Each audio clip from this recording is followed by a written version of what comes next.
สวัสดีค่ะพ่อใหญ่แม่ใหญ่พ่อแม่พี่น้องบ้านน้องแขทั้งสองหมู่ที่เคารพรักทุกท่านพบกันมื้อนี้วันพุธที่12พฤศจิกายน2568กับมีข่าวสารมาแจ้งประชาสัมพันธ์ให้พ่อใหญ่แม่ใหญ่พ่อแม่พี่น้องได้รับรู้รับทราบน้ำกันอยู่3 เรื่องที่1เวลา9 โมง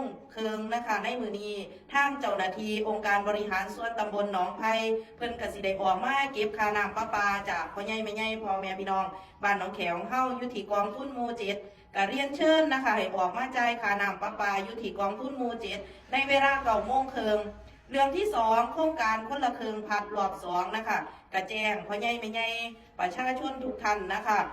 ให้ท่านนะคะเตรียมตัวไว้นะคะก็คือ1นะคะเตรียมโทรศัพท์สมาร์ทโฟนแล้วก็ดาวน์โหลดแอปพลิเคชันเป๋าตังยืนยันตัวเองนะคะในระบบโทรศัพท์นะคะถ้าเกิดว่าเฮ็ดในโทรศัพท์บ่ผ่านก็ยืนยันอยู่ธนาคารกรุงไทยนะคะร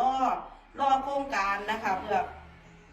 เพิ่นประกาศนะคะว่าใส่โครงการคนละครึ่งผัดรอบ2นะคะเฮาก็สิได้รับสิทธิ์นะคะรอบนี้ก็สิเปิดระยะเวลาโดนแน่นะคะเพื่อให้พ่อแม่พี่น้องนะคะทุกผู้ทุกท่านได้รับโครงการได้ทั่วถึงเรื่องที่3นะคะมื้ออื่นนะคะวันพระก็เรียนเชิญพ่อใหญ่แม่ใหญ่พ่อแม่พี่น้องบ้านหนองแขทั้ง2 หมู่พร้อมด้วยท่านผู้นำพร้อมด้วยท่านสบต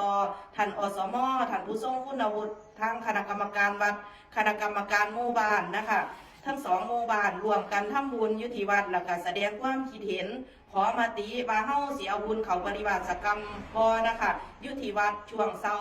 กระแจ้งให้ทราบมื้อนี้ก็มีข่าวสารมาประชาสัมพันธ์เพียงเท่านี้ก็ขอขอบคุณและสวัสดีค่ะ